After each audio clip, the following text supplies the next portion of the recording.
a esta conferencia. Recuerden que yo voy a dictar toda la conferencia y al final realizamos la mesa redonda para que ustedes hagan sus preguntas, ¿sí? Vamos a hablar en esta ocasión del entrenamiento de la resistencia aplicado al fitness. Recuerden que mi colega Sebastián del Rosso dará otra conferencia relacionado a la resistencia. También tendrán una conferencia de Adrián Barale y relacionada a la nutrición, asociada a lo que sería la reducción del tejido adiposo, y también de Eliana Terrera, relacionando la fisiología del ejercicio aplicada a la reducción del tejido adiposo. Bueno, si tuviéramos que dar una definición acerca de la resistencia, como aquí vemos, estos diferentes autores coinciden en que todo trata acerca del límite de tiempo o la capacidad física o se refiere a sostener un trabajo, resistir un trabajo, la capacidad que tiene nuestro entrenado de poder soportar o resistir un trabajo. Generalmente podríamos decir larga duración, pero allí ya tendríamos que hacer hincapié en lo que sería resistencia aeróbica, que va a ser la base de esta charla. Existen otros tipos de resistencia, como la resistencia, podríamos decir, anaeróbica o resistencia a la fuerza. De todas maneras, aquí vamos a hacer hincapié a lo que llamamos resistencia aeróbica, ¿sí? Muy bien. ¿De qué nos ayudaría el entrenamiento de esta capacidad? Bueno, en el ámbito de la salud podríamos decir que nos ayudaría a conseguir y mantener el peso corporal, a prevenir la aparición de patologías en el sistema cardiovascular y respiratorio, a aumentar la resistencia al cansancio en la práctica de actividades laborales. Si tendríamos que hablar de los objetivos del entrenamiento más específico o respuestas crónicas respecto al entrenamiento de la resistencia, podríamos decir que nos ayudaría a proteger las cargas de glucógeno, nos ayudaría a mejorar la lipólisis, a aumentar la capacidad enzimática del ciclo de Krebs, a aumentar la capilarización general, controlar la grasa esencial, reducir la grasa acumulada, aumentar el volumen de eyección sistólica del ventrículo izquierdo. Aquí hago una aclaración en la figura, la flecha acerca de lo que significa reducir la grasa esencial. Fíjense aquí, la flecha señala hacia arriba, pero esa flecha correspondería al aumento de la capilarización. Se ve que cuando he cargado las diapositivas figuran con ese error, pero aquí esta flecha debería ser hacia abajo, reducir la grasa acumulada, ¿sí?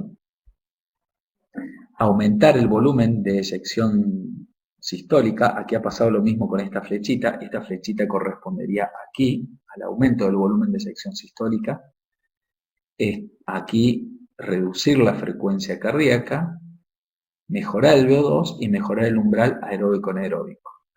Todas estas serían adaptaciones más bien fisiológicas referente a lo que sería el ejercicio del entrenamiento de la resistencia de esta capacidad. Pero debemos diferenciar de manera general lo que serían los factores relacionados a la resistencia que tienen que ver con adaptaciones más bien centrales o factores centrales relacionados al trabajo de la resistencia, como pueden ser la capacidad ventricular, la capacidad respiratoria, la capilarización central, fundamentalmente del corazón, y el contenido de ácidos grasos en el tejido adiposo de reserva. Y diferenciar lo que serían los factores musculares intrínsecos relacionados con la resistencia, que podríamos decir factores periféricos de la resistencia. ¿Por qué hago hincapié en esto? Porque más adelante veremos que existen métodos que tenderían a mejorar más bien los factores centrales relacionados con la resistencia y métodos que tenderían a mejorar más bien los factores periféricos relacionados con la resistencia.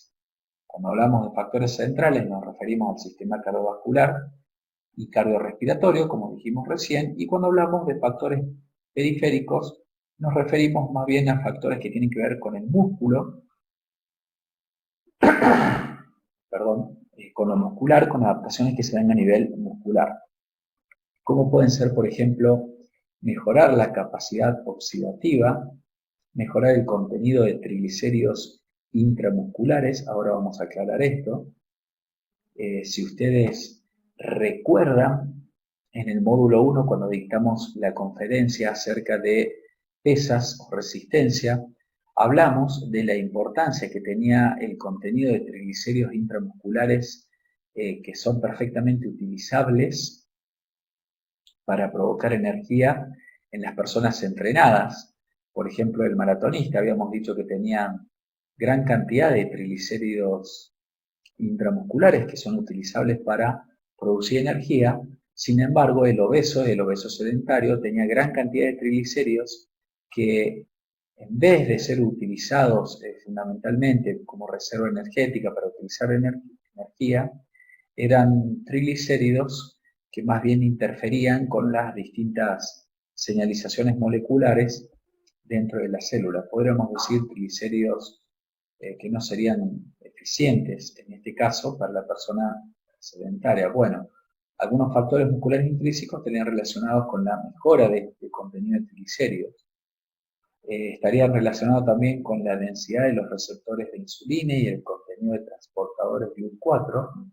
Recordemos que los transportadores GLUT4 son aquellos que están relacionados al traspaso de la glucosa de afuera a dentro de la célula muscular, lo cual obviamente permite que se disminuya el nivel de glucosa en sangre, con lo cual obviamente disminuiría la posibilidad de padecer una diabetes tipo 2, por ejemplo. También estaríamos hablando de la densidad capilar a nivel muscular y obviamente de la actividad enzimática, fundamentalmente de las mitocondrias. Si bien no vamos a hablar de fisiología, vamos a hablar de metodología del entrenamiento de la resistencia, cabe mostrar algunos estudios que están relacionados con las adaptaciones al entrenamiento aeróbico. Como por ejemplo este estudio de Brooks en el 2006, en donde aquí vemos con solamente 8 semanas de entrenamientos de la resistencia aeróbica al 65-70% del VO2 pico, fíjense el incremento que hubo en la CPT1, carnitil, parnitil, transferasa 1, es la enzima que transporta los ácidos grasos hacia el interior de la mitocondria. Fíjense el aumento que hubo en 8 semanas de entrenamiento y fíjense el aumento que hubo en la oxidación mitocondrial de ácidos grasos con 8 semanas de entrenamiento, cuestión que es sumamente importante, como dijimos en el módulo 1. Les recomiendo y les sugiero a aquellos que todavía no han podido ver la conferencia del módulo 1 acerca de disminución del tejido adiposo, pesas o resistencia. Lo volvemos a repetir aquí, pero la diferencia que existía entre lo que era la lipólisis y lo que era la oxidación, la importancia que radica en tener una excelente y perfecta oxidación de ácidos grasos. Bueno, en el entrenamiento aeróbico vemos aquí cómo mejora la oxidación mitocondrial de ácidos grasos. En este estudio de Dubé, publicado en la Journal Applied Physiology en el 2008, vemos cómo se disminuyen los diacilglicéridos con 16 semanas de entrenamiento aeróbico y vemos algo sumamente importante que es la reducción de las ceramidas. Si ustedes recuerdan esta diapositiva que le hemos mostrado en la conferencia número 1 acerca de la importancia que tenía la reducción de las ceramidas, estas moléculas de ácidos grasos que tenían que ver justamente con algunas señalizaciones moleculares, como por ejemplo lo que significaba la apoptosis, la muerte celular programada.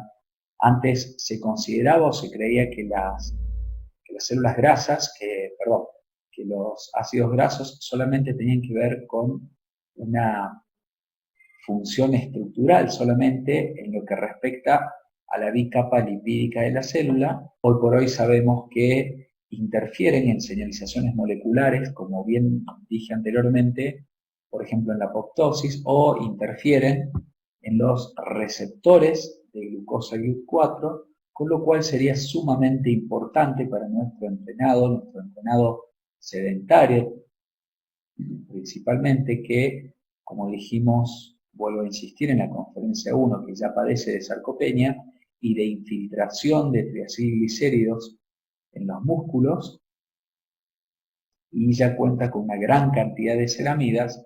Vemos aquí en este estudio cómo con entrenamiento aeróbico podemos disminuir los niveles de ceramidas. Bien, dicho esto, haciendo esta pequeña introducción, pasamos ahora a hablar de cuestiones esenciales que tienen que ver con la programación del ejercicio de la resistencia.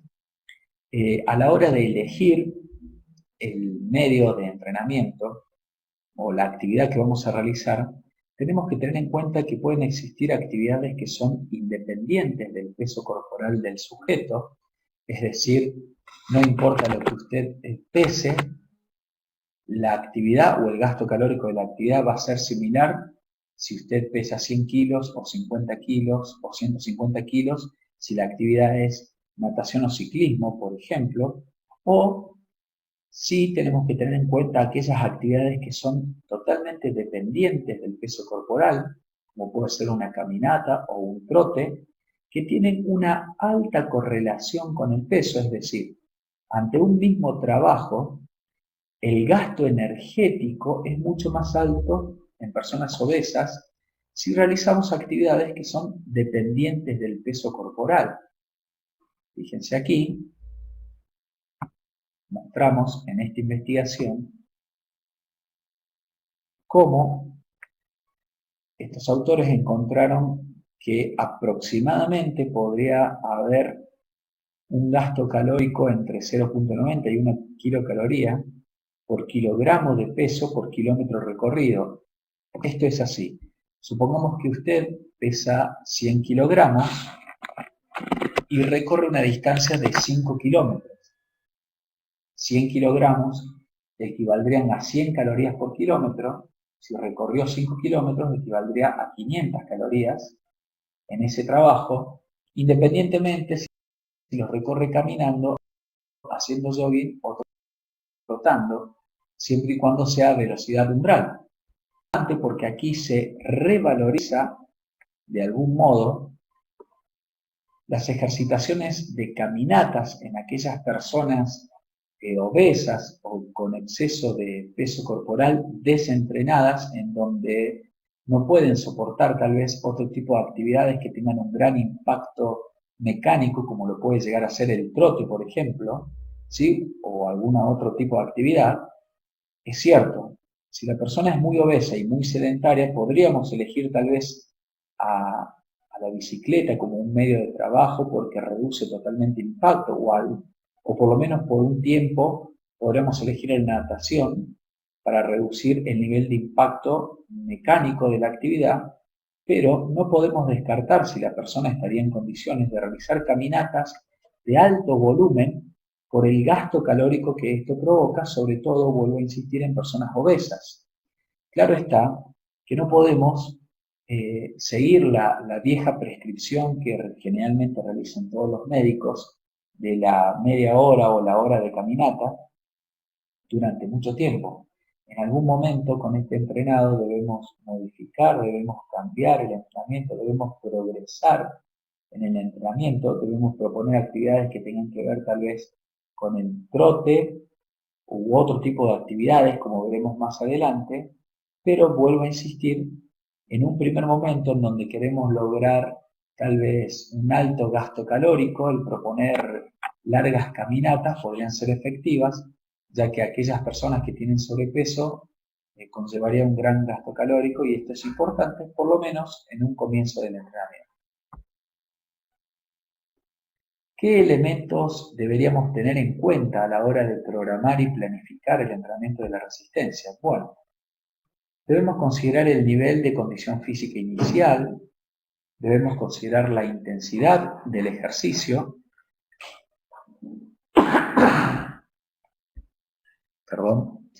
debemos considerar la duración o volumen del ejercicio, ahora veremos cada una de estas variables, debemos considerar la frecuencia del ejercicio, debemos considerar el tipo, medio y método de ejercicio. En cuanto al nivel de condición física, como primera medida debemos considerar su estado de salud. Aquí vendría muy bien realizar un PAR-Q como vimos en el módulo número 1, tal vez un cuestionario muy simple de 7 preguntas, por lo menos para tener en cuenta básicamente un cierto estado de salud general y recordar que si en el PAR-Q, en esta encuesta, alguna de las preguntas son respondidas de manera positiva, son respondidas con un sí, deberíamos recomendar a nuestro entrenado